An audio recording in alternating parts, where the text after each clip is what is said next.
The gentleman from Texas, Mr. Paul, is recognized for 60 minutes as the designee of the Majority Leader. I thank you, Mr. Speaker. I ask unanimous consent to revise and extend my remarks. Without objection, so ordered. Mr. Speaker, this may be the last time I speak on the House floor. At the end of the year, I'll leave Congress after 23 years in office over a 36-year period. My goals in 1976 were the same as they are today: promote peace and prosperity by a strict adherence to the principles of individual liberty. It was my opinion that the course of the U.S. embarked on in the latter part of the 20th century would bring us a major financial crisis and engulf us in a foreign policy that would overextend us and undermine our national security. To achieve these goals, I sought, the government would have had to shrink in size and scope, reduce spending, change the monetary system, and reject the unsustainable costs of policing the world and expanding the American empire. The problems seem to be overwhelming and impossible to solve, yet from my viewpoint, just following the constraints placed on the federal government by the Constitution would have been a good place to start. Just how much did I accomplish? In many ways, according to conventional wisdom, my off and on career in Congress from 1976 to 2012 accomplished very little. No name legislation, no name federal buildings or highways, thank goodness. In spite of my efforts, the government has grown exponentially, taxes remain excessive, and the prolific increase of incomprehensible regulations continues. Wars are constant and pursued without congressional declaration. Deficits rise to the sky. Poverty is rampant, and dependency on the federal government is now worse than any time in our history. All this with minimal concerns for the deficits and unfunded liabilities that common sense tells us cannot go on much longer. A grand but never mentioned bipartisan agreement allows for the well-kept secret that keeps the spending going. One side doesn't give up 1 penny on military spending, the other side doesn't give up 1 penny on welfare spending, while both sides support the bailouts and the subsidies for the banking and the corporate elite. And the spending continues as the economy weakens and the downward spiral continues. As the government continues fiddling around, our liberties and our wealth burn in the flames of a foreign policy that makes us less safe. The major stumbling block to real change in Washington is the total resistance to admitting that the country is broke. This has made compromising just to agree to increase spending inevitable, since neither side has any intention on cutting spending. The country and the Congress will remain divisive since there's no loot left to divvy up. Without this recognition, the spenders in Washington will continue to march toward a fiscal cliff much bigger than the one anticipated this coming January.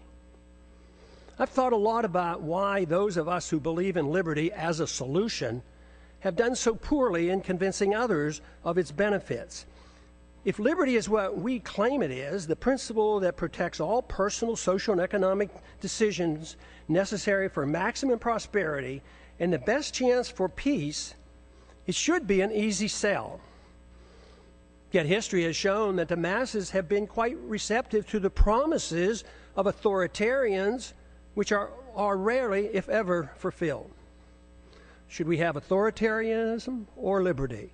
If authoritarianism leads to poverty and war and less freedom for all individuals and is controlled by rich special interests, the people should be begging for liberty.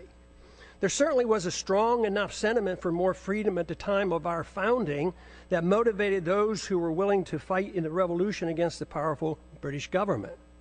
During my time in Congress, the appetite for liberty has been quite weak. The understanding of its significance negligible. Yet the good news is that compared to 1976, when I first came to Congress, the desire for more freedom and less government in 2012 is much greater and growing, especially in grassroots America. Tens of thousands of teenagers and college-age students are, with great enthusiasm, welcoming the message of liberty. I have a few thoughts as to why the people of a country like ours, once the freest and most prosperous, allowed the conditions to deteriorate to the degree that they have. Freedom, private property, and enforceable voluntary contracts generate wealth. In our early history, we were very much aware of this. But in the early part of the 20th century, our politicians promoted the notion that the tax and monetary system had to change. If we were to involve ourselves in excessive domestic and military spending, that is why Congress gave us the Federal Reserve and the income tax.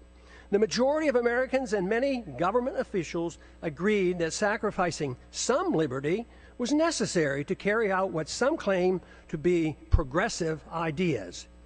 Pure democracy became acceptable. They failed to recognize that what they were doing was exactly opposite of what the colonists were seeking when they broke away from the British. Some complain that my arguments make no sense, since great wealth and the standard of living improved for many Americans over the last 100 years, even with these new policies. But the damage to the market economy and the currency has been insidious and steady. It took a long time to consume our wealth, destroy the currency, and undermine productivity, and get our financial obligations to a point of no return.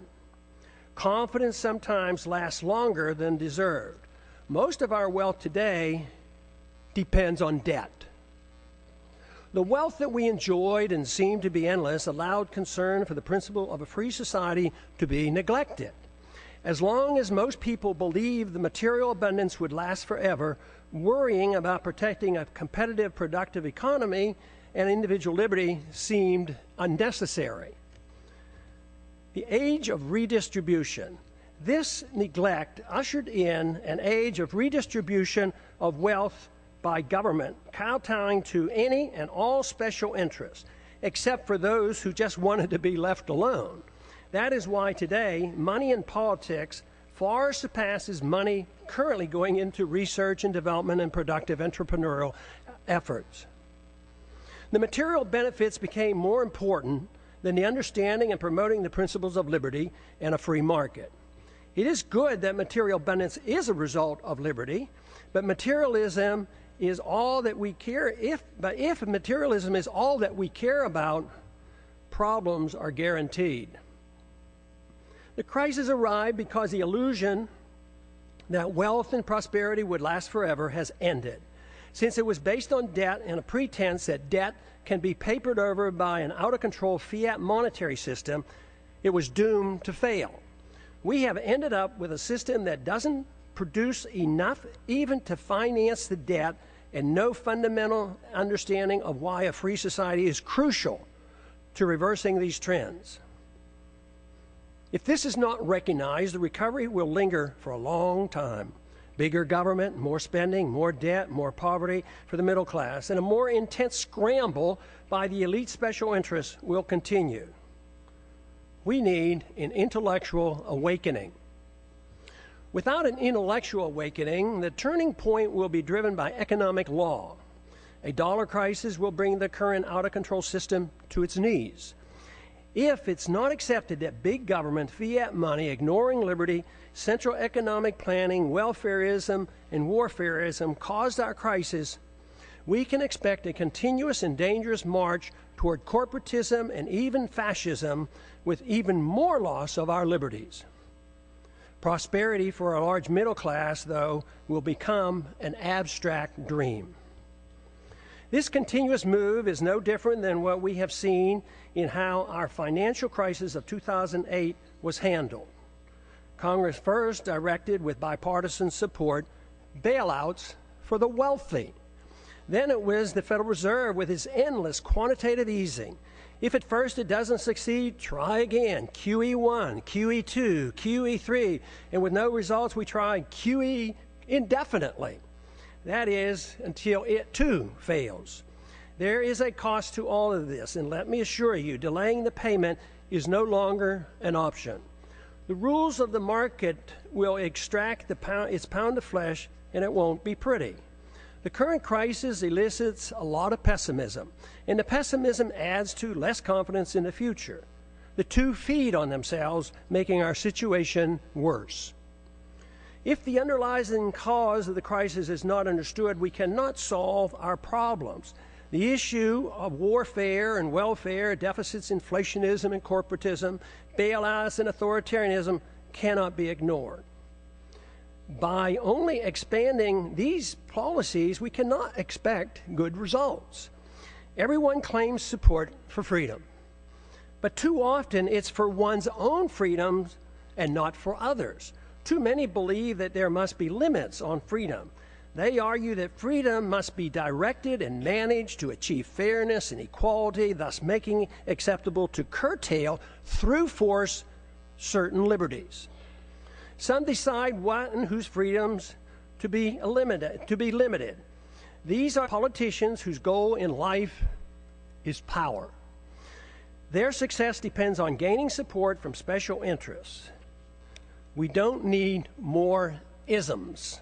The great news is the answer is not to be found in more isms. The answers are to be found in more liberty, which costs so much less. Under these circumstances, spending goes down, wealth production goes up, and the quality of life improves. Just this recognition, especially if we move in this direction, increases optimism, which in itself is beneficial.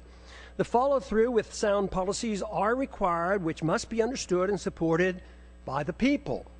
But there is good evidence that the generation coming of age at the present time is supportive of moving in the direction of more liberty and self-reliance. The more this change in direction and the solutions become known, the quicker will be our return to optimism. Our job, for those of us who believe that a different system than the one that we had for the last 100 years has driven us to this unsustainable crisis, is to be more convincing that there is a wonderful, uncomplicated, and moral system that provides the answers. We had a taste of it in our early history. We need not give up on the notion of advancing this cause. It worked, but we allowed our leaders to concentrate on the material abundance that freedom generates while ignoring freedom itself. Now we have neither, but the door is open out of necessity for an answer. The answer available is based on the Constitution, individual liberty, in prohibiting the use of government force to provide privileges and benefits to all special interests. After over 100 years, we face a society quite different from the one that was intended by the founders. In many ways, their efforts to protect future generations with the Constitution from this danger has failed. Skeptics at the time of the Constitution, was written in 1787, warned us of today's possible outcome.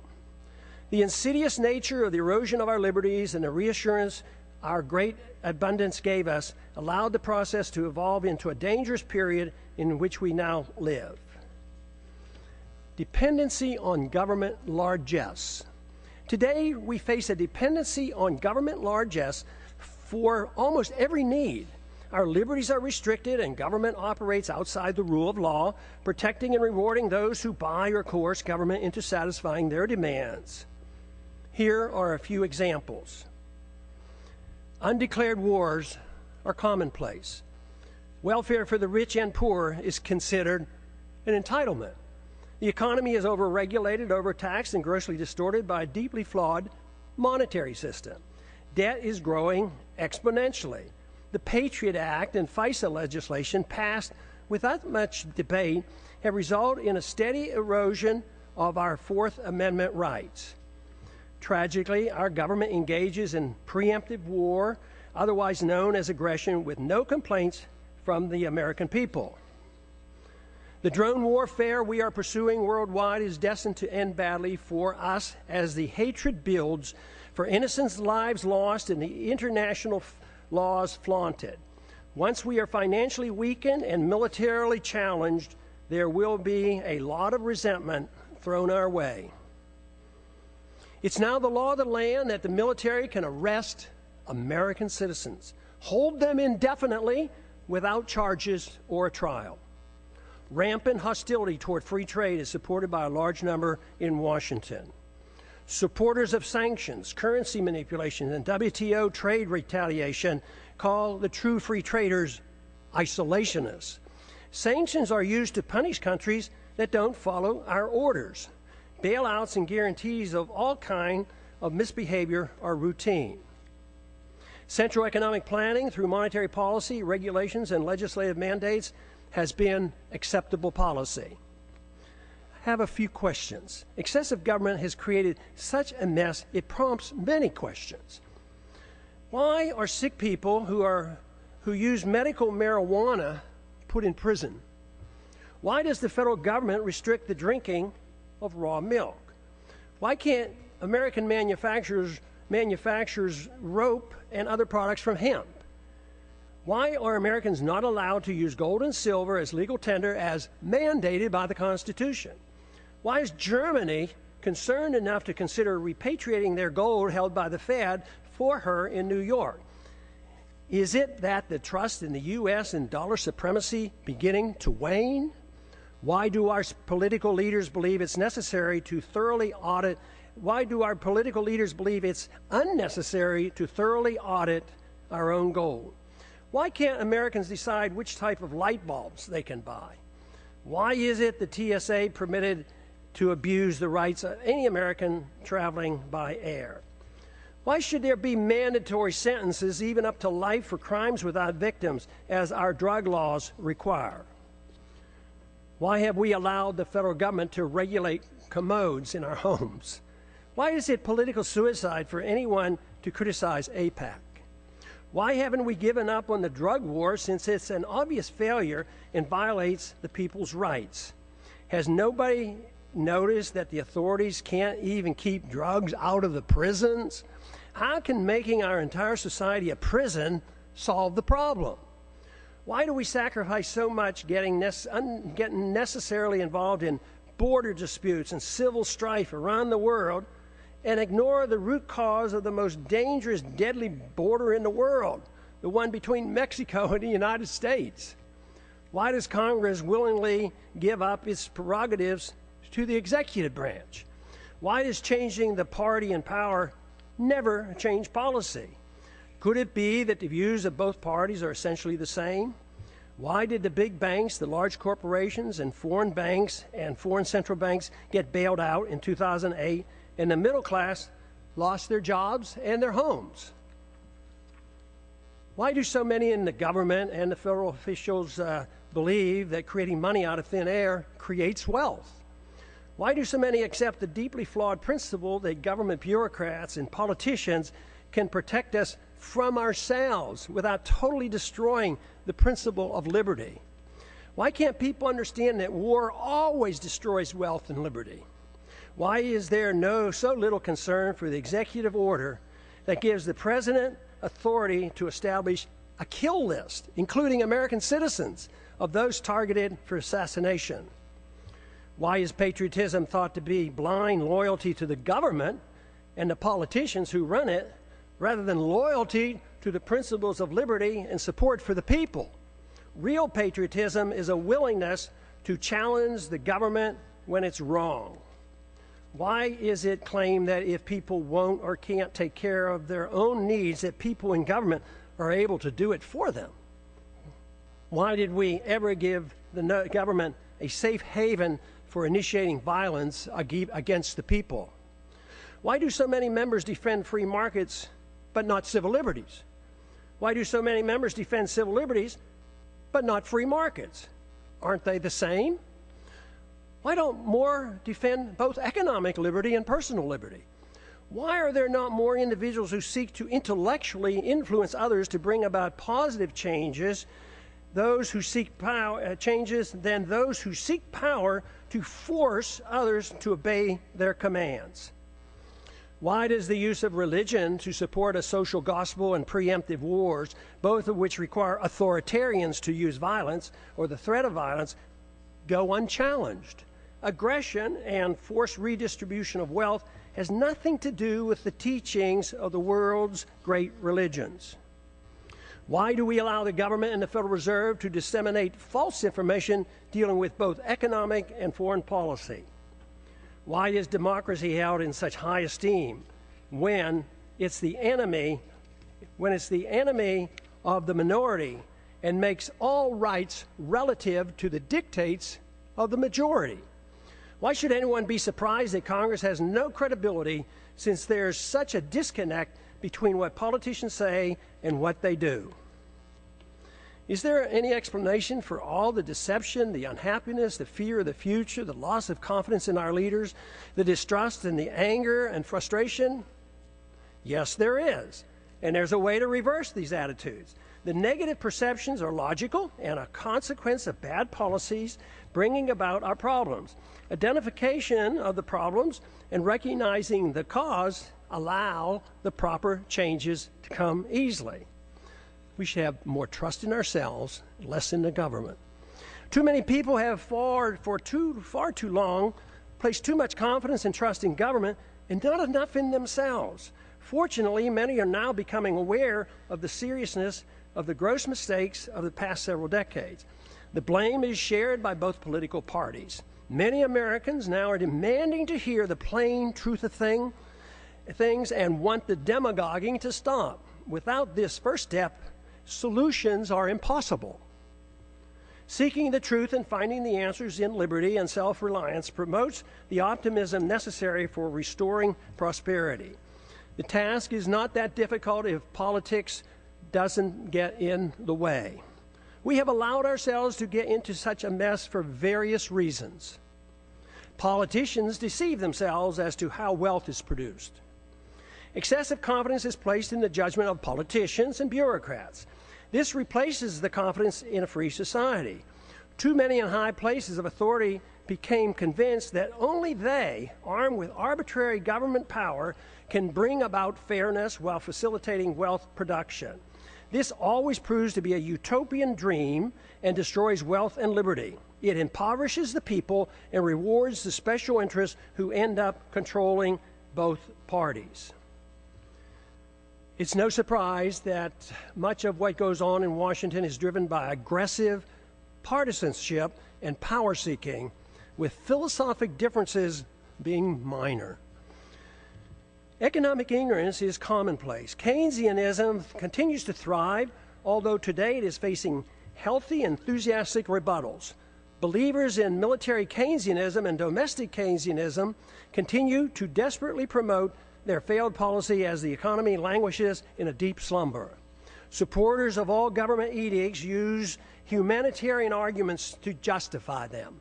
Humanitarian arguments are always used to justify government mandates related to the economy, monetary policy, foreign policy, and personal liberty.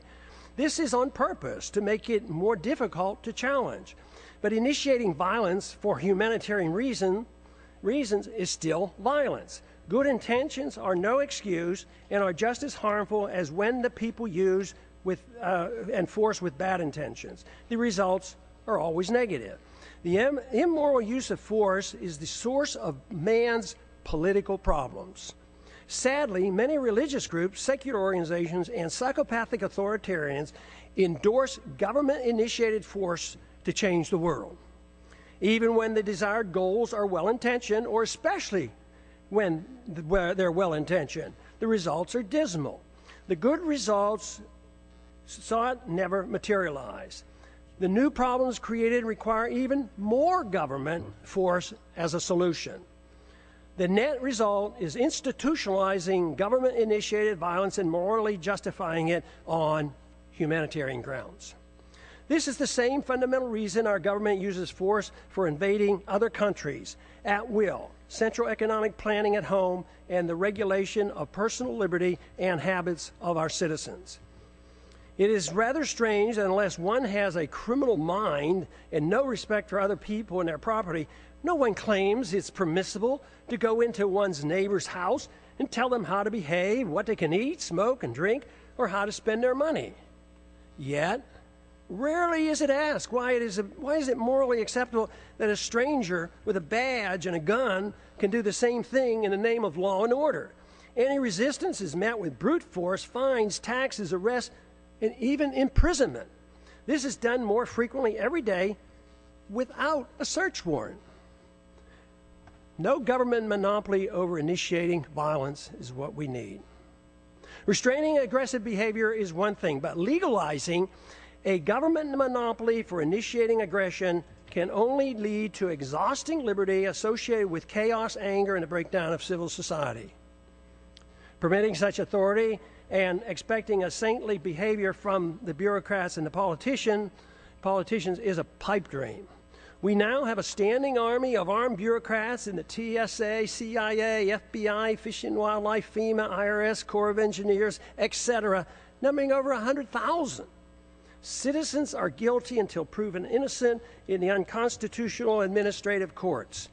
Government in a free society should have no authority to meddle in the social activities or the economic transactions of individuals, nor should government meddle in the affairs of other nations. All things peaceful, even when controversial, should be permitted. We must reject the notion of prior restraint in economic activity, just as we do in the area of free speech and religious liberty. But even in these areas, government is starting to use a backdoor approach of political correctness to regulate speech, a very dangerous trend. Since 9/11, monitoring speech on the internet is now a problem since warrants are no longer required. The proliferation of federal crimes. The Constitution established 4 federal crimes. Today, the experts can't even agree on how many federal crimes are now on the books. They number into the thousands. No one person can comprehend the enormity of the legal system, especially the tax code. Due to the ill-advised drug wars and the endless federal expansion of the criminal code, we have over 6 million people under correctional suspension, more than the Soviets ever had and more than any other nation today, including China. I don't understand the complacency of the Congress and the willingness to continue their obsession with passing more federal laws. Mandatory sentencing laws associated with drug laws have compounded our prison problems. The Federal Register is now 75,000 pages long and the tax code 72,000 pages and expands every year. When will the people start shouting, enough is enough, and demand Congress to cease and desist? What we should be doing is achieving liberty. Liberty can only be achieved when government is denied the aggressive use of force. If one seeks liberty, a precise type of government is needed. To achieve it, more than lip service is required. There are 2 choices available. 1, a government designed to protect liberty is a natural right as its sole objective. The people are expected to care for themselves and reject the use of any force for interfering with another person's liberty. Government is given a strictly limited authority to enforce contracts, property ownerships, settles disputes, and defend against foreign aggression. Number 2, a government that pretends to protect liberty but is granted power to arbitrarily use force over the people and foreign nations. Though the grant of power many times is meant to be small and limited, it inevitably metastasizes into an omnipotent political cancer. This is the problem for which the world has suffered throughout the ages. Though meant to be limited, it nevertheless is a 100% sacrifice of the principle that would-be tyrants find irresistible. It is used vigorously, though incrementally and insidiously. Granting power to government officials always proves the adage that power corrupts. Once government gets a limited concession for the use of force to mold people's habits and plan the economy, it causes a steady erosion and a steady move toward tyrannical government. Only a revolutionary spirit can reverse the process and deny the government this arbitrary use of aggression. There is no in-between. Sacrificing a little liberty for imaginary safety always ends badly. Today's mess is a result of Americans accepting option number 2, even though the founders attempted to give us option number 1. The results are not good. As our liberties have been eroded, our wealth has been consumed. The wealth we see today is based on debt and a foolish willingness on the part of foreigners to take our dollars for goods and services. Then they loan them back to us to perpetuate our debt system. It's amazing that it has worked for this long, but the impasse in Washington in solving our problems indicate that many are starting to understand the seriousness of this worldwide debt crisis and the dangers we face. The longer this process continues, the harsher the outcome will be. The financial crisis is actually a moral crisis. Many are acknowledging that a financial crisis looms, but few understand it's in reality a moral crisis. It's the moral crisis that has allowed our liberties to be undermined and permits the exponential growth of illegal government power. Without a clear understanding of the nature of the crisis, it will be difficult to prevent a steady march toward tyranny and the poverty that will accompany it. Ultimately, the people have to decide which form of government they want, option number 1 or option number 2. There is no other choice. Claiming there is a choice of a little tyranny is like describing pregnancy as a touch of pregnancy. It is a myth to believe that a mixture of free markets and government central economic planning is a worthy compromise. What we see today is a result of that type of thinking, and the results speak for themselves. A culture of violence. Americans now suffer from a culture of violence. It is easy to reject the initiation of violence against one's neighbor, but it's ironic that the people arbitrarily and freely anoint government officials with monopoly power to initiate violence against the American people, practically at will. Because it's the government that initiates force, most people accept it as being legitimate. Those who exert the force have no sense of guilt. It is believed by too many, that governments are morally justified in initiating violence supposedly to do good. They incorrectly believe that this authority has come from the consent of the people. The minority, or victims of government violence, never consented to suffer the abuse of government mandates, even when dictated by the majority. Victims of TSA excesses never consented to this abuse. This attitude has given us a policy of initiating war to do good as well. It is claimed that war to prevent war for noble purposes is justified. This is similar to what we were once told that, quote, destroying a village to save a village, close quote, was justified. It was said by a U.S. Secretary of State that the loss of 500,000 Iraqis, mostly children, in the 1990s as a result of American bombs and sanctions was worth it to achieve the good we brought to the people of Iraq.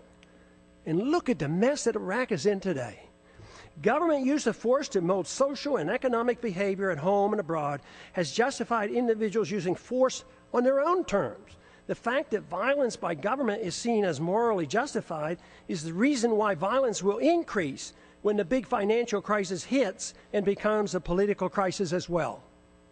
First, we recognize that individuals shouldn't initiate violence. Then we give the authority to the government.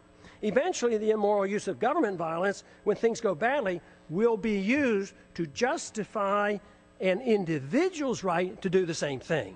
Neither the government nor individuals have the moral right to initiate violence against another, yet we are moving toward the day when both will claim this authority. If this cycle is not reversed, society will break down. When needs are pressing and conditions deteriorate and rights become relative to the demands and the whims of the majority, it's then not a great leap for individuals to take it upon themselves to use violence to get what they claim is theirs. As the economy deteriorates and the wealth discrepancy increase, as they already are occurring, violence increases as those in need take it in their own hands to get what they believe is theirs. They will not wait for a government rescue program. When government officials wield power over others to bail out the special interests, even with disastrous results to the average citizens, they feel no guilt for the harm they do. Those who take us into undeclared wars, with many casualties resulting, never lose sleep over the deaths and the destruction their bad decisions caused. They are convinced that what they do is morally justified, and the fact that many suffered just can't be helped. When the street criminals do the same thing, they too have no remorse, believing that they are only taking what is rightfully theirs. All moral standards become relative, whether it's bailouts, privileges, government subsidies, or benefits for some from inflating a currency. It's all part of a process justified by a philosophy of forced redistribution of wealth. Violence or a threat of such is the instrument required and unfortunately is of little concern of most members of Congress. Some argue it's only a matter of fairness, that those in need are cared for. There are two problems with this. First, the principle is used to provide a greater amount of benefits to the rich than to the poor. Second, no one seems to be concerned about whether or not it's fair to those who end up paying for all the benefits. The costs are usually placed on the backs of the middle class and are hidden from the public eye. Too many people believe government handouts are free, like printing money out of thin air and there's no cost. That deception is coming to an end. The bills are coming due, and that's what the economic slowdown is all about. Sadly, we have become accustomed to living with the illegitimate use of force by government.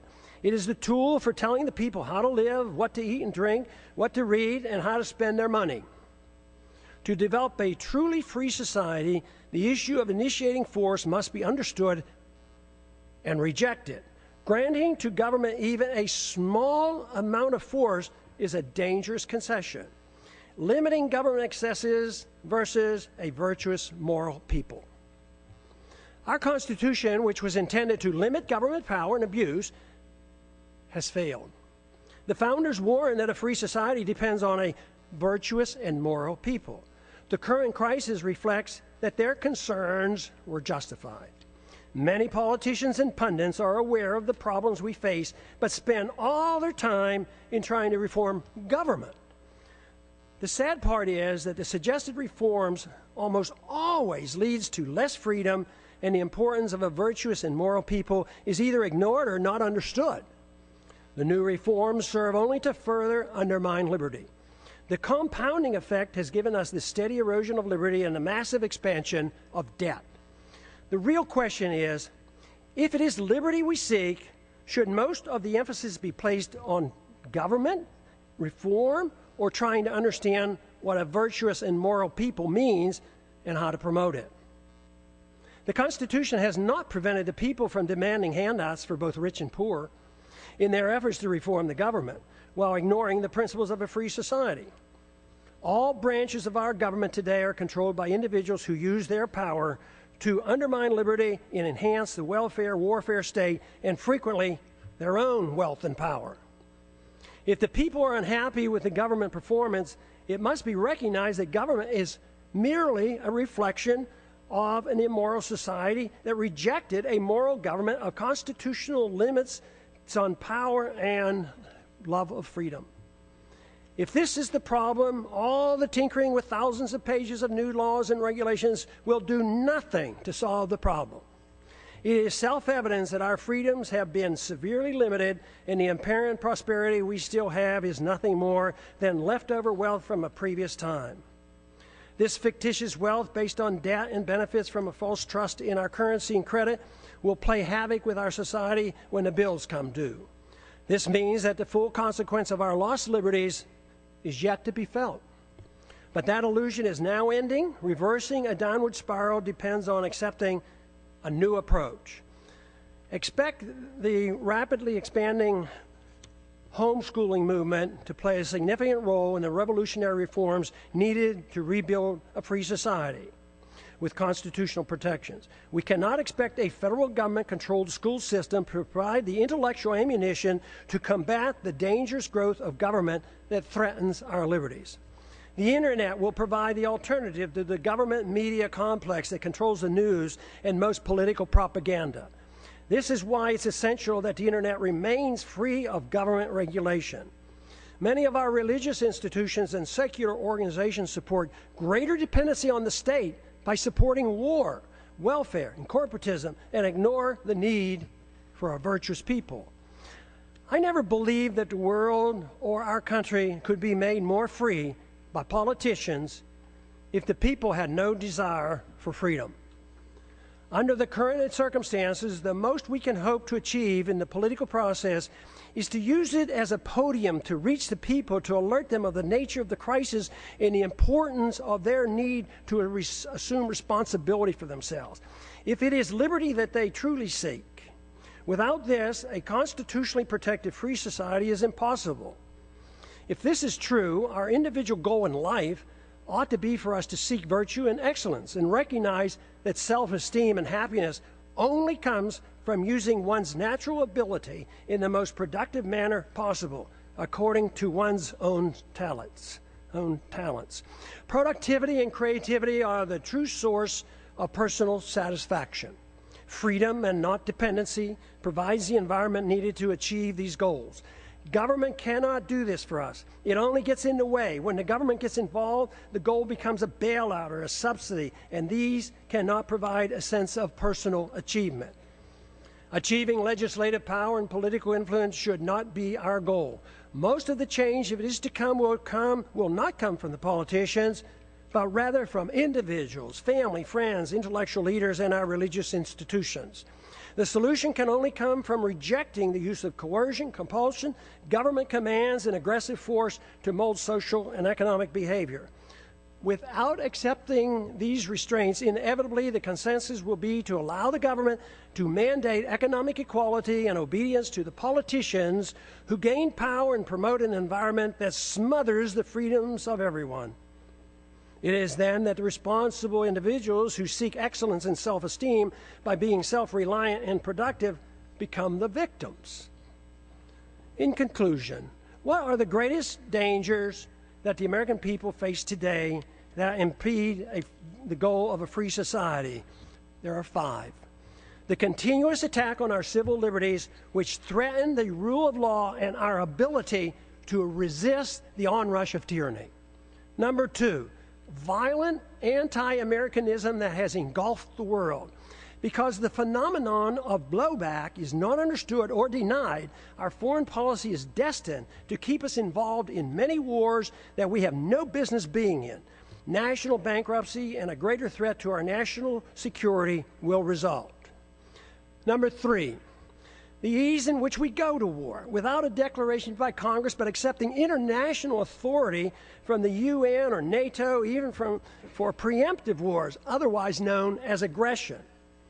A financial political crisis as a Number 4, a financial political crisis as a consequence of excessive debt, unfunded liabilities, spending, bailouts, and gross discrepancy in wealth distribution going from the middle class to the rich.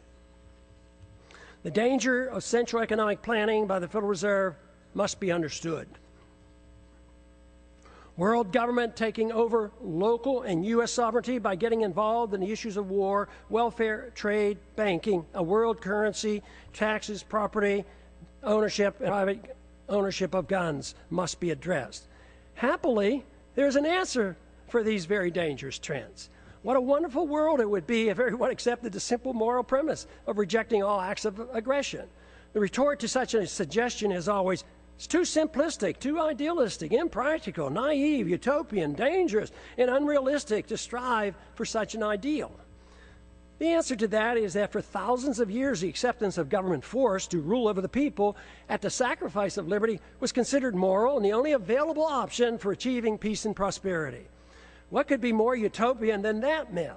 Considering the results, especially looking at the state-sponsored killing by nearly every government during the 20th century, estimated to be in the hundreds of millions of people, it's time to reconsider this grant of authority to the state. No good has ever come from granting monopoly power to the state to use aggression against the people to arbitrarily mold human behavior. Such power, when left unchecked, becomes the seed of an ugly tyranny. This method of governance has been adequately tested, and the results are in. The reality dictates we try liberty. The idealism of non-aggression and rejecting the offensive use of force should be tried. The idealism of government-sanctioned violence has been abused throughout history and is the primary source of poverty and war. The theory of a society being based on individual freedom has been around for a long time. It's time to take a bold step and actually permit it by advancing this cause rather than taking a step backwards as some would like us to do today. Today, the principles of habeas corpus, established when King John signed the Magna Carta in 1215, is under attack in our own government. There's every reason to believe that a renewed effort with the use of the internet, that we can instead advance the cause of liberty by spreading an uncensored message that will serve to rein in government authority and challenge the obsession with war and welfare. What I'm talking about is a system of government guided by the moral principles of peace and tolerance. The founders were convinced that a free society could not exist without a moral people. Just writing rules won't work if the people choose to ignore them. Today, the rule of law written in the Constitution has little meaning for most Americans, especially those who work in Washington, D.C. Benjamin Franklin claimed, quote, "Only a virtuous people are capable of freedom." John Adams concurred, quote, "Our Constitution was made for a moral and religious people. It is wholly inadequate for the government of any other." A moral people must reject all violence in an effort to mold people's beliefs or habits. A society that boos or ridicules the golden rule is not a moral society. All great religions endorse the golden rule. The same moral standards that individuals are required to follow should apply to all government officials. They cannot be exempt. The ultimate solution is not in the hands of the government. The solution falls on each and every individual with guidance from family, friends, and community. The number one responsibility for each of us is to change ourselves with hope that others will follow. This is of greater importance than the working on changing the government. That is secondary to promoting a virtuous society. If we can achieve this, then the government will change. It doesn't mean that political action or holding office has no value. At times, it does nudge policy in the right direction. But what is true is that when seeking office is done for personal aggrandizement, money, or power, it becomes useless if not harmful. When political action is taken for the right reasons, it's easy to understand why compromise should be avoided. It's also become clear why progress is best achieved by working with coalitions, which bring people together without anyone sacrificing his principles. Political action, to be truly beneficial, must be directed toward changing the hearts and minds of the people, recognizing that it's virtue and morality of the people that allow liberty to flourish. The Constitution or moral laws per se have no value if the people's attitudes aren't changed. To achieve liberty and peace, two powerful human emotions have to be overcome. Number one is envy, which leads to hate and class warfare. Number two is intolerance, which leads to bigoted and judgmental policies. These emotions must be replaced with a much better understanding of love, compassion, tolerance, and free market economics. Freedom, when understood, brings people together. When tried, freedom is popular.